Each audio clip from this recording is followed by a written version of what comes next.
Israa'el raayyaa waraanaa mo'amuu hin dandeenye qabdi jedhamee yeroo hundaa faarfama. Yeroon kololeessaa bara 1973 waraana Yom Kippur keessaa dhugaan sun saaxilamee ture. Yeroo waraanni Masrii fi Siiriyaa daangaa cabsee seenu humni ittisaa Israa'el guutummaatti laamsha'e. Ministirri Muummittii Israa'el yeroo sanaa Golda Meir dhiphinaa lubbootiin gara Waashingitanitti bilbilte. Ameerikaan daqiiqaa sanaa kaasuun riqicha qilleensaa seenaa keessatti mul'atee hin beekne diriirsuun taankoota rasaasaa fi xiyyaarota waraanaa dhangalaastee Israa'eliin kufaatii amaarraa baraarti. Dhugaan suukaneessaa Xiinxala waraanaa fi siyaasaarraa yeroo ammaa mul'achaa jiru. Illee siyaasaa waggoota 70f Waashingitanii fi Tel Aviv gidduu ture. Har'a gaaffii wal-hiikuu yookaan yoo xiqqaate walirraa fagaachuu dura dhaabbatee jira. Nutis dhugaa dhooftuu kanaan haguuggii dippiloomaasii irraa mulqinee ija xiinxalaan ni ilaalla. Israa'el dhugumatti qofaa ishee loluu ni dandeessi. Qophii kana keessatti deebiisaa bal'inaan ni argattu. Qophii keenya laayik gochuun jalqabaan affeerraa keenya yeroo maraatiin.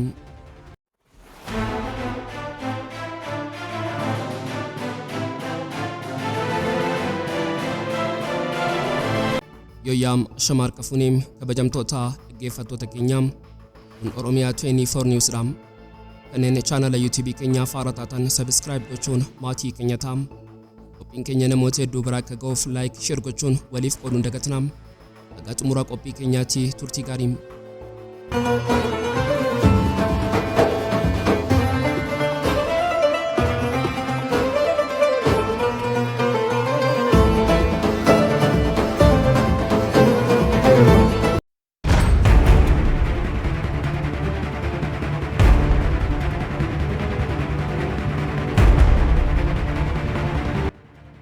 Yeroo addunyaan ija dhiphinaatan taateewwan dirree waraanaa baagiddu galeessaa hordofaa jirtu handhuuraa Tel Aviv keessaa haasaan seenaa waggoota 76 guutummaatti garagalchuu fi onnee Israa'elotaa raasu tokko dhagahamee jira.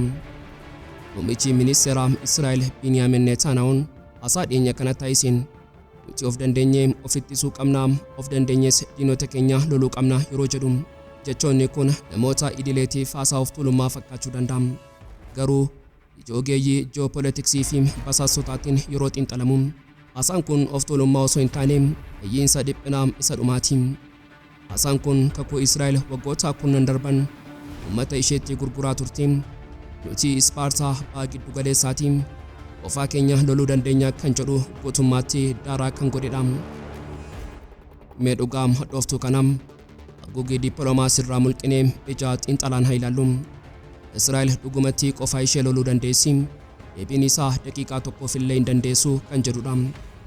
Israa'el lafarra dhaabbattee kan lolaa jirtu maallaqa doolaara Ameerikaatiin meeshaa waraanaa warshaalee Peentaagoon keessaa beefi wanta hunda caalaa immoo haguuggii dippiloomaasii yookaan veetoo Ameerikaan dhaabbata mootummoota gamtoomaniitiin isheef gootuuni.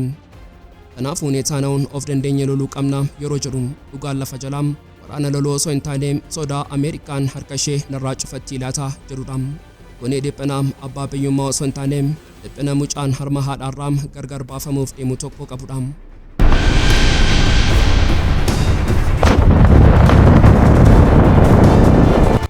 Sodaan Tel Aviv kun sababa malee kan ka'e osoo hin taane seenaa dhugaa irratti kan hundaa'edha.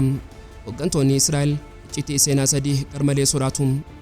Inni jalqabaan iccitii Saigon bara 1975tiin Ameerikaan waraana Veetnaam keessatti waggoota dheeraaf doolaara biiliyoonaan lakkaa'amuu fi lubbuu loltoota ishee dhangalaastee michoota ishee deeggaraa turte. Garuu xumura irratti yeroo dantaan ishee xumuramu helikoophiteroonni Ameerikaa buufata imbaasii Waashingiten irraa yeroo kaan michoonni isaanii Veetnaamotaa qarqara xiyyaarichaatti rarra'anii yeroo kufanii lubbuu dhaban addunyaan daawwattee jirti. Inni lammaffaan Qofaatii mootii Iraan kan bara 1979tiin. Mootiin Iraan Shaam nama guutummaa galoo galaana Arabaa keessatti eegduu dantaa Ameerikaa ta'edha. Garuu yeroo warraaqsi uummataa dha'u Ameerikaan dantaa ishee madaaltee daqiiqaa dhumaatti harka ishee cufattee Shaan ammoo biyya ari'ame. Inni sadaffaa fi inni dhiyeenyaa immoo kufaatii Kaabul Afgaanistaan kan bara 2021tiin. Michoonni Ameerikaa waggaa 20 guutuu gaachana Waashingiten jala turan. Guyyoota muraasa keessatti Xaalibaanitti dhiifamanii baqataniiru. Israa'el irraa suuraawwan kana sadan of dura keessee nuti hoo wareegamaa itti aanu taanaa laata jechuun of gaafachaa jirti. mee dhugaa kana ragaa qabatamaa waraanaatiin madaallu. Israa'el raayyaa waraanaa mo'amuu hin dandeenye qabdi jedhamee yeroo hunda faarfama. Yeroon kololeessaa bara 1973 waraana Yom Kippur keessa dhugaan sun saaxilamee ture. Yeroo waraanni Masrii fi Siiriyaa daangaa cabsee seenu humni ittisa Israa'el guutummaatti laamshee. Ministirri Muummittii Israa'el yeroo sanaa Golda Meir mana lubbuutiin gara Waashingtanitti bilbiltee Ameerikaan daqiiqaa sanaa kaasuun riqicha qilleensaa seenaa keessatti mul'atee hin beekne diriirsuun taankoota rasaasaa fi xiyyaarota waraanaa dhangalaastee Israa'eliin kufaatii bara baraarraa baraarti. Har'as waraana dhiyeenya kanaa Gazaa fi daangaa dhiyaaratti uumame keessatti haaluma sanatu irra deebi'ame. Baatiiwwan muraasa keessatti Israa'el kuusaa meeshaa waraanaa ishee guutummaatti fixattee Ameerikaan kuusaa meeshaa waraanaa ishee warra addunyaa banuudhaan doonii fi xiyyaaraan boombiiwwan gurguddoo gara Tel Avivitti dhangalaasuu jalqabde. Osoo gargaarsa tattamaa kun dhiyeeffamuu baate Israa'el lola kanaan ji'a tokkollee dhaabbachuu hin dandeessu turte. Kun madaallii waraanaa keessatti kan agarsiisu Israa'el biyya of dandeessu osoo hin taane biyya ujummoo argansuu Ameerikaatiin lubbuun jirtudha. Yeroo ujummoon sun kukkutamu yookaan cufamu sirni biyyattii guutummaatti ni ukkaamama. Garuu amma wanti tokko jijjiiramaa jira. Kunis inumaayyuu Israa'eliif sodaa jireenyaa isa guddaadha. Ujummoon argansuu sun adda cituuf qarqararra jira. Sababiin isaa jijjiirama keessoo siyaasaa Ameerikaati. Waggoota dheeraaf dhaabbileen dhiibbaa uuman kanneen akka AIPAC siyaasa Ameerikaa dhuunfatanii turan. Koongireesiin Ameerikaa Israa'eliif cheekii bilaashaa mallatteessaa ture. Bara 2016 keessa pireezidaantii Obaamaan waliigaltee deeggarsa waraanaa doolaara biiliyoona 38 waggoota 10 turu mallatteessee ture. Garuu har'a waraana darbee kana hordofuun daandiin sun guutummaatti cufamaa waan jiruudha. Uummanni Ameerikaa keessattuu dhaloonni haaraanii fi barattoonni yuunivarsiitiiwwan gurguddoo akkasumas deeggartoonni paartii Dimokiraatii duguuggaa sanyii Israa'el daawwachuun gaaffii gaafachuu jalqabanii jiru. Dhiibbaan hawaasaa kun hagam jabaa akka ta'e kan agarsiisu qorannoon akka ibsetti namoonni 80 ta'an deeggarsa Israa'eliif godhamu kan morman yoo ta'u dhaloota haaraa kana keessaa 50 ol gargaarsi waraanaa tattamaan dhaabbachuu qaba jedhanii falmaa jiru. Kuni hooggantoota Waashingtaniin qormaata guddaa keessa galchee jira.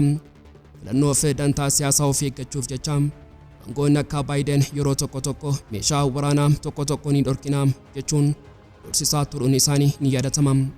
Kuni Israa'eliif dhukkubbiyoonneeti. Sababni isaas abdiin isaanii inni guddaan cufamaa waan jiruuf. Mee dhugaa kanaan gara madaallii ji'oopolitiksii idila addunyaatti haffinnu. Ameerikaan yeroo ammaa kana xiyyeeffannoo ishee guutuu gara Eeshiyaatti keessattuu gara Chaayinaatti naannessuu barbaaddi. Ameerikaan waraana xumura hin qabnee fi aarsaa abbaa giddugaleessaa keessaa of baasuuf tarsiimoo qabattee turte. Garuu Israa'el maal gochaa jirti? Waraana xaxamaa keessa seenuudhaan Waashingtaniin qabdee dhoqqee waraanaa kana keessatti ishee rarraasaa jirti. Yeroo Iraan yookaan biyyoonni naannichaa Israa'el irratti harka ol kaasan Ameerikaan dirqamtee dooniiwwan xiyyaara baatan gara Meeditiraaniyaanii fi Galaana Diimaatti ergiti. Kuni tarsiimoo Ameerikaatiif kufaatii ta'ee jira. Ameerikaan Israa'el da'oo dantaa kootiitiin jettee kan yaaddu sun jijjiiramee Israa'el ba'aa dantaa kiyyaa kan na dadhabsiisuudhaan gara jedhutti ce'aa jirti.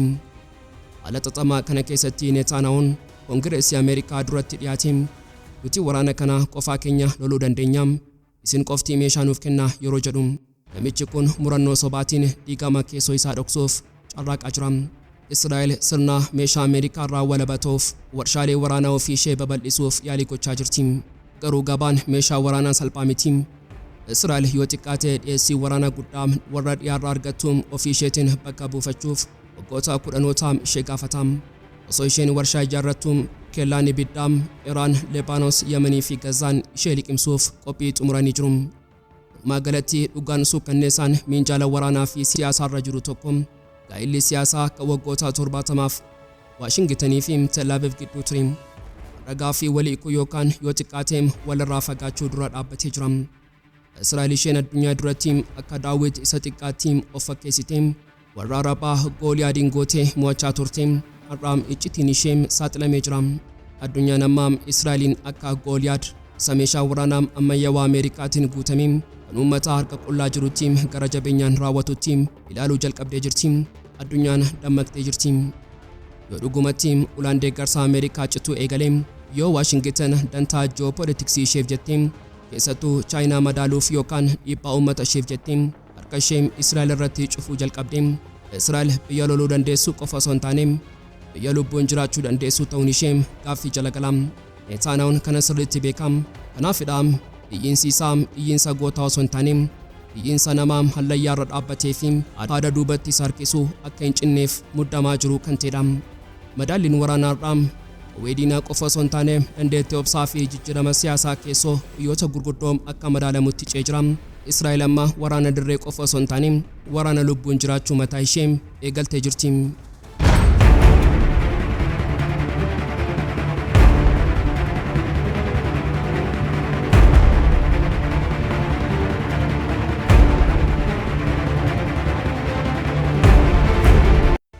Samiin ba'a giddu galeessaa inni ji'ootaaf aara baaruudhaan dhukaasa misaayilaa fi obomboleettii waraanaatiin ukkaamee ture.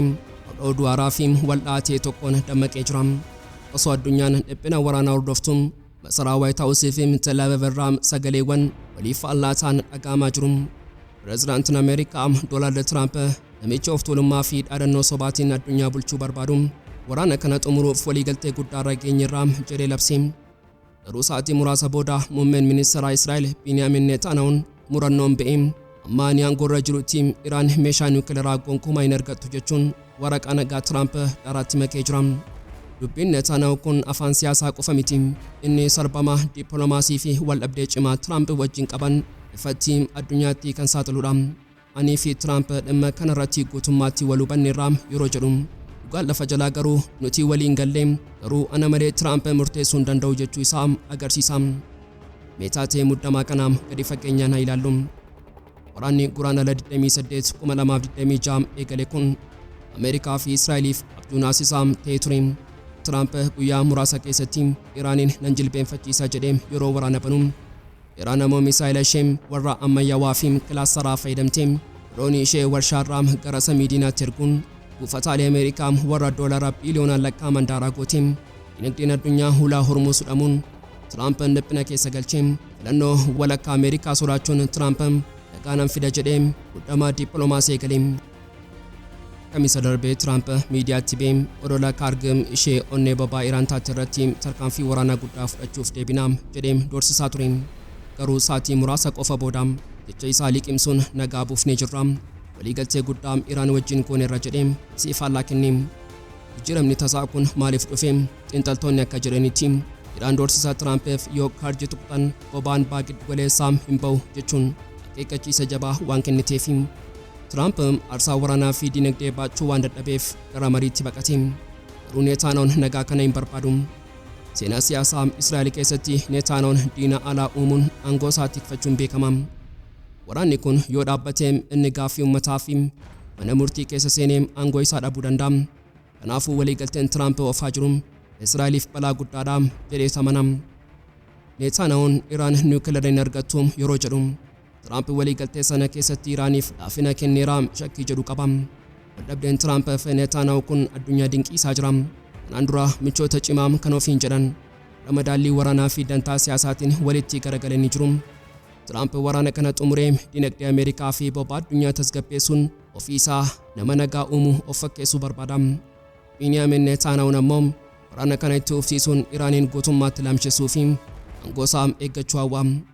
Iraan garuu waldhabdee diinaa ishee kana obsaan daawwachaa misaayila ishee lafa jala dhoksite.